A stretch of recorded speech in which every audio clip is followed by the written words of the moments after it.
To compare these two protocols, first we need to know what Telnet is. Telnet is a joint abbreviation of telecommunications and networks. It's a protocol best known for its use with Unix systems, designed specifically for local area networks.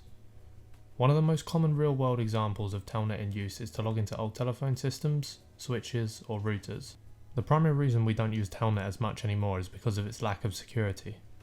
All data transferred using Telnet is in plain text, leaving it vulnerable to attacks such as man-in-the-middle attacks. This is where somebody intercepts your data as it's going across a network.